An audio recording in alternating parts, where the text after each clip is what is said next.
Subscribe कीजिए डिएक्शन 7 का बाद चैनल को और बेल आइकन को दबाएं लेटेस्ट वीडियो सबसे पहले देखने के लिए। गफरान शेयर स्क्रीन कर लीजिएगा प्लीज अपनी। जी थैंक यू। जी जी। ओके, थैंक यू जी। आज का हमारा टॉपिक है प्रेजेंटिंग योर अपॉर्चुनिटी। मसनूआत या फिर मौके नए उम्मीदवारों को बताना। आज के टॉपिक में हम जानेंगे कि किस तरीके से हमें अपॉर्चुनिटी जो है वो नए उम्मीदवारों को बतानी है, सिखानी है।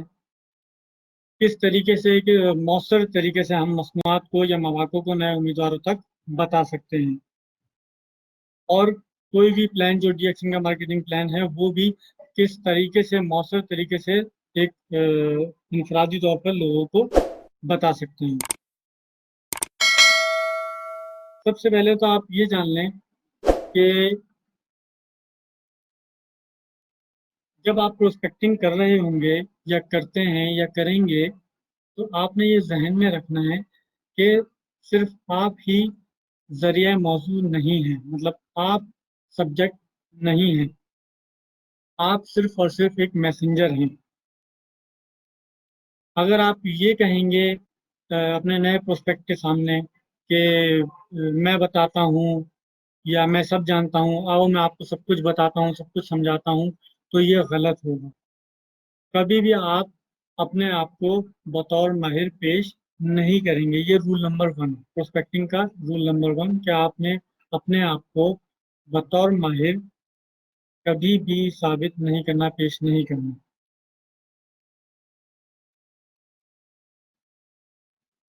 Challenges being an expert are, बतौर माहिर ये चैलेंजेस हैं। बतौर माहिर जब आप अपने आप को अगर शो करते हैं तो कुछ चैलेंजेस का सामना आपको करना पड़ता है, जिसमें स्टम्प होना भी है। ये भी एक प्रॉब्लम है कि अगर आप अपने आप को बतौर माहिर शो करेंगे तो स्टम्प होना भी अ, हो सकता है। वो ये कि फॉर एग्जांपल अगर आपने अपने आप को एज अ एक्सपर्ट या बतौर माहिर शो किया और फिर उसके बाद अगर आपके प्रोस्पेक्ट ने कोई सवाल पूछ लिया और अगर आप उस सवाल का जवाब नहीं दे सके तो आप स्टम्प हो जाएंगे। आपका जो प्रोस्पेक्ट है वो डिसपॉइंट हो जाएगा। इसलिए ये बात याद रखें कि आपने अपने आप को बतौर माहिर शो नहीं करना है। कोई भी शख्स हो, वो कितना भी सीख ले, पढ़ ले, याद कर ले, लेकिन वो एक्सपर्ट नहीं बन सकता। आप कभी भी सब कुछ नहीं जान सकते। कोई भी शख्स जो है वो एक्सपर्ट नहीं होता। किसी के पास भी सारे सवालों के जवाब नहीं होते। कोई भी स्टम्प हो सकता है, आप भी, मैं भी। इसलिए बतौर माहिर अपने आप को कभी भी शो ना करें। बतौर माहिर काम करें, एक्ट एज अ कंसल्टेंट। अपने आप को बतौर माहिर काम करने की आदत डालें। मकसद ये कि अपने मुस्तकबिल के उम्मीदवारों को चीज़ें, प्रोग्राम और दूसरे डिस्ट्रीब्यूटर के साथ जोड़ दें। अपने जो नए डिस्ट्रीब्यूटर हैं उनको चीज़ें फराहम करें, टूल्स फराहम करें, उनको ब्रोशर्स दें, मार्केटिंग प्लान दें, वीडियोस दें डीएक्शन के प्रोग्राम्स में उनको इनवाइट करें और अपनी पुरानी टीम के साथ उनको जोड़ दें। डायरेक्ट सेलिंग में इससे कोई फर्क नहीं पड़ता कि क्या काम आपकी टीम में हो रहा है, लेकिन इससे बहुत ज़्यादा फर्क पड़ता है कि हू बहू असल के मुताबिक हो रहा है। फॉर एग्जाम्पल कि आपकी टीम में 6 लोग हैं, 6 में से 2 अच्छा काम कर रहे हैं, तो आपने उन 2 की डुप्लीकेशन करनी है। आपने डुप्लीकेशन पे ध्यान देना है। जो पैटर्न वो 2 लोग जो कामयाब हैं वो फॉलो कर रहे हैं, आपने नए लोगों को भी उसी पैटर्न पे लेके चलना है, उन्हीं की डुप्लीकेट तैयार करनी है। पॉइंट्स हैं अच्छी प्रेजेंटेशन बनाने के लिए, लोगों को समझाने के लिए, कि आप जब भी अपने प्रोस्पेक्ट से बात करते हैं, मिलते हैं, तो अपनी समझ के बजाय चीज़ें इस्तेमाल करें, मतलब टूल्स को इस्तेमाल करें। डीएक्शन ने कुछ टूल्स आपको दिए हुए हैं, फॉर एग्जांपल इसमें वीडियोस हैं, ऑडियो वीडियो लेक्चर्स हैं, प्रेजेंटेशंस हैं, बुक है, ब्रोशर्स हैं। इन चीज़ों का इस्तेमाल करें। अपनी प्रेजेंटेशन के बजाय बराह रास्त वाकयात का इस्तेमाल करें। बजाय खुद बताने के दूसरे डिस्ट्रीब्यूटर को हकाइक बताने के लिए इस्तेमाल करेंगे। मतलब ये कि अगर आप खुद कोई बात किसी शख्स को बताएंगे तो उसका इतना मौसर, इतना इम्प्रेशन नहीं पड़ेगा कि अगर कोई तीसरा फर्द उसके बारे में बताए और किसी तीसरे को जरिया बनाए। अपने उम्मीदवार को ये महसूस ना होने दें कि आप माहिर हैं। देखें, ये पॉइंट एक दफा फिर आ गया और आगे फिर आएगा कि आप अपने आप को माहिर शो ना करें। मालूमात की फराहमी के लिए तीसरे फरीक के हवाले का इस्तेमाल करें। अपने अल्फाज में जज्बात, जोश, जज्बा और यकीन पैदा करें। मतलब कोई भी बात जो आप करें वो सच्चाई पर मबनी हो, उसमें जज्बात हो, जोश हो, जज्बा हो और यकीन हो, ताकि सामने वाला शख्स जब आपकी बात सुने तो आप उसमें इंटरेस्ट ले और यकीन करे आपकी बात पर। ग्रुप में मौके पेश करने के लिए मखसूस तरतीब होनी चाहिए। प्रिपेयर योर फील्ड, अपनी फील्ड तैयार करें। आमतौर पे इंसानियत की ज़रूरत पे बात करें, क्योंकि आजकल का जो माहौल है, जो लोग हैं वो इंसानियत पे बात करना पसंद करते हैं। फॉर एग्जांपल किसी की मदद करना पसंद करते हैं, खाने पीने के बारे में, सेहत के बारे में, पैसे के बारे में, जॉब के बारे में, किसी को कोई बिजनेस को काम फराहम करना हो, इसके बारे में।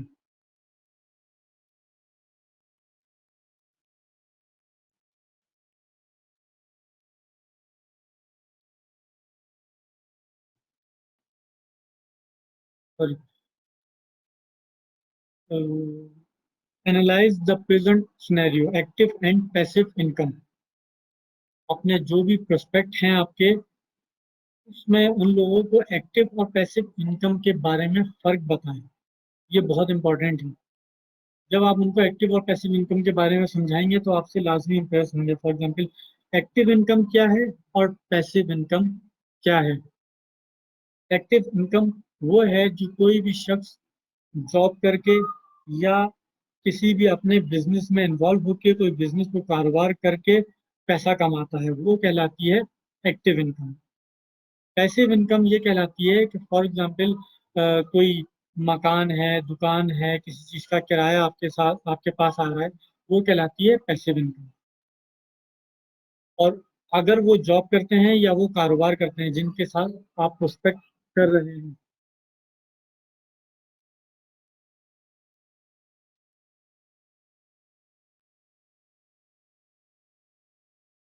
जो भी लोग आपके साथ जिनके साथ आप प्रोस्पेक्टिंग कर रहे हैं, वो अगर जॉब करते हैं या वो बिजनेस करते हैं तो उनको उसमें रिस्क बताएं कि उसके अंदर रिस्क कितना है। Importance of plan B, plan B के बारे में बताएं टू क्रिएट पैसिव इनकम। उन लोगों को प्लान बी के बारे में बताएं कि हमारे पास एक प्लान बी होना ज़रूरी है आजकल के हालात में। खास तौर पे आप जैसे देख रहे हैं, ये कोरोना वायरस की वजह से लॉकडाउन वगैरह चल रहा है, कारोबार बंद है, हालात खराब है। तो इस ये बेहतरीन मौका है लोगों को पैसिव इनकम के बारे में बताने का। ways to create passive income, brand loyalty, business system। मतलब ये कि आप उनको तरीकेकार बताएं कि किस तरह से लोग पैसिव इनकम कमा सकते हैं। वो ये कि या तो वो कोई चीज़ रेंट पे दें, अपना घर, मकान, दुकान, या फिर पार्टनरशिप करें किसी बिजनेस में, तो उनकी पैसिव इनकम शुरू हो सकती है। और सबसे ज़्यादा मज़ेदार चीज़ वो ये कि किसी भी जगह पर जब कोई शख्स जॉब करता है या काम करता है या बिजनेस करता है, उसको पैसिव इनकम तक पहुंचने के लिए एक्टिव इनकम को मौसर बनाना ज़रूरी है। वो अच्छी जॉब करेगा, अच्छा पैसा कमाएगा, उसमें से अच्छे पैसे बचाएगा, फिर वो अपना कोई शॉर्ट बिजनेस, कोई पार्ट टाइम बिजनेस स्टार्ट कर सकता है, कोई दुकान खरीद के उसको रेंट पे दे सकता है, कोई घर खरीद के उसको रेंट पे दे सकता है। इस तरह से उसकी पैसिव इनकम शुरू हो सकती है। लेकिन ये एक्शन आपको बगैर किसी इन्वेस्टमेंट के पैसिव इनकम का मौका देता है। आप अपनी जॉब के दौरान, अपने बिजनेस के दौरान पैसिव इनकम शुरू कर सकते हैं डी एक्शन के प्लेटफॉर्म को यूज करते हुए।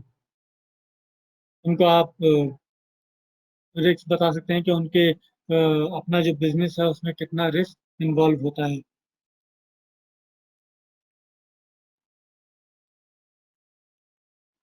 और way to start without risk, मतलब वो कौन सा काम है जो बगैर रिस्क के किया जा सकता है। Introducing distribution industry, distribution industry का तारुफ। डिस्ट्रीब्यूशन इंडस्ट्री एक ऐसी इंडस्ट्री है इसके अंदर कोई इन्वेस्टमेंट नहीं होती, इसके अंदर कोई रिस्क नहीं होता। आपने परचेज करना है सामान और दूसरी जगह डिस्ट्रीब्यूट करना है, सिंपल। डिस्ट्रीब्यूशन के दो तरीके होते हैं, एक कन्वेंशनल और एक नेटवर्क मार्केटिंग। कन्वेंशनल वो एक ट्रेडिशनल बिजनेस होता है जो लोग पहले से करते हुए आ रहे हैं, जो एक चैन होती है जिसमें होलसेलर होता है, बहुत सारे लोग इन्वॉल्व होते हैं, एक वो होता है, और एक होता है नेटवर्क। इसके बारे में लोगों को बताएं। एक्सपर्ट्स ने नेटवर्क मार्केटिंग के बारे में क्या कहा है, क्या कहते हैं एक्सपर्ट्स, ये लोगों को बताएं। जो प्रोस्पेक्ट हैं आपके नए, उनको इसके बारे में बताएं। और एक अच्छी कंपनी सिलेक्ट करने का तरीका बताएं कि किसी कंपनी के साथ अगर आपके प्रोस्पेक्ट ने काम करना है तो उनको बताएं कि वो क्या क्या चीज़ें, क्या क्या काबिलियत एक कंपनी में देखें तो फिर उसके साथ वो ज्वाइन हों। जैसे कि कंपनी की स्टेबिलिटी चेक करनी चाहिए हमको, कि कंपनी कितनी मुस्तहकम है, उस कंपनी की कंज्यूमेबल प्रोडक्ट्स कितनी है। बहुत सारी अच्छी कंपनीज होती हैं लेकिन उनकी प्रोडक्ट जो है वो ब्रांड आइटम होता है, वो सेल नहीं होता आसानी से। हमारी जो प्रोडक्ट्स हैं डीएक्शन की, वो कंज्यूमेबल प्रोडक्ट्स हैं। और डीएक्शन का प्लान, प्लान के बारे में बताएं।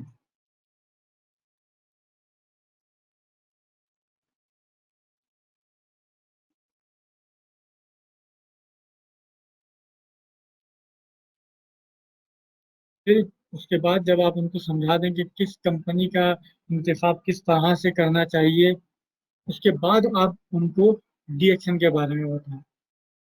डीएक्शन का तारुफ करवाएं, कंपनी की स्टेबिलिटी उनको बताएं,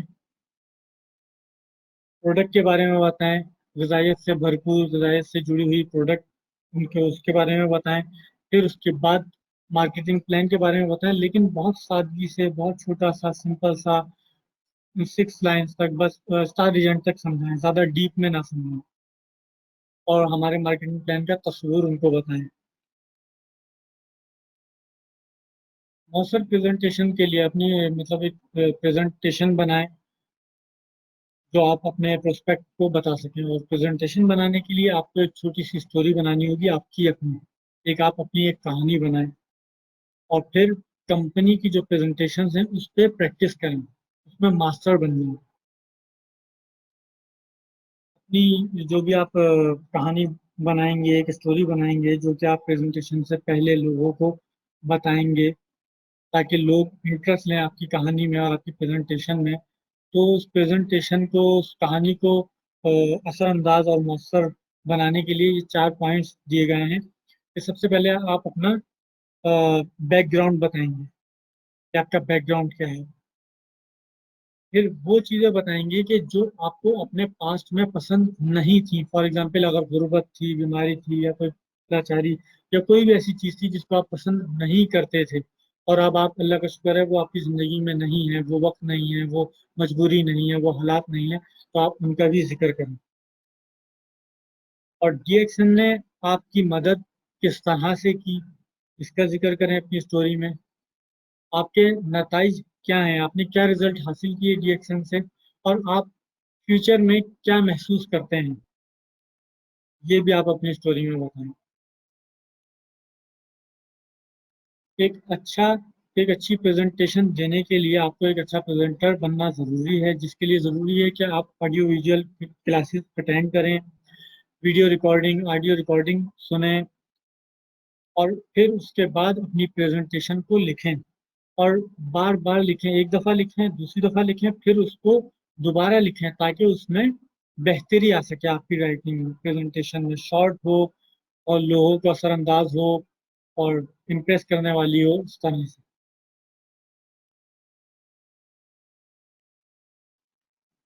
अपनी कहानी सीखें, बार बार प्रैक्टिस करें, अपनी कहानी लोगों को बताने के तरीके अच्छे तरीके से लोगों को बताएं, मौसर अंदाज से, कि आपका स्टाइल अच्छा हो, आपका आप जोश और जज्बे से अपनी कहानी बताएं। फिर उसके बाद प्रेजेंटेशन के बारे में बताएं और फिर उसके बाद मुख्तलिफ प्रेजेंटेशन सीखें। कंपनी की जितनी भी प्रेजेंटेशन हैं उसमें मास्टर बन जाएं, सीख सीख के प्रैक्टिस कर करके अपनी वीडियो बनाएं, अपनी वीडियो रिकॉर्ड करके उसको रिव्यू करें, बार बार प्रैक्टिस करें।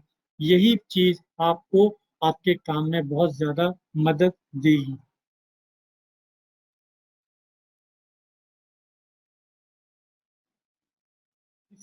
सारी प्रेजेंटेशन का जो निचोड़ है वो सिर्फ और सिर्फ इस स्लाइड में है। ये 3 टिप्स हैं आपके लिए। वो ये कि जब भी आप प्रोस्पेक्टिंग कर रहे हैं तो आप याद रखें कि आप मैसेज नहीं हैं, आप मैसेंजर हैं। मतलब आप पैगाम नहीं हैं, आप पैगाम रसा हैं। वो लोग हैं आप जो पैगाम लोगों तक पहुंचाते हैं। अपने आप को दरमियान से हटा लें और ऐसी कहानी बनाएं जो आपके उम्मीदवार को तजस्सुस में डाले। मतलब उनको इस तरह से बताएं कि वो आपसे बात करना चाहें, आपसे जानना चाहें, सवाल करें, मजीद जानना चाहें कंपनी के बारे में, आपके बारे में, आपकी कहानी के बारे में कि आप कैसे थे, क्या बन गए, कैसे कामयाब हुए, आपकी कामयाबी का राज क्या है, कौन सा पैटर्न आपने फॉलो किया है। ये वो पूछने पे मजबूर हो जाएं। इस तरह से आप अपनी कहानी को रंग दें। और जब आप ग्रुप में बात करें, ज्यादा लोगों में बात करें, तो इस तरीके से बात करें कि लोग आपकी बात सुने। अट्रैक्शन जो है ना वो जरूरी हो, इम्प्रेस करना जरूरी है। और आपकी तैयारी वो आपकी बुनियाद है। मतलब आप जब भी ग्रुप में बात करने जाएं, आप तैयारी के साथ जाएं। और जब आप तैयारी के साथ बात करेंगे तो फिर बात करने का मजा है।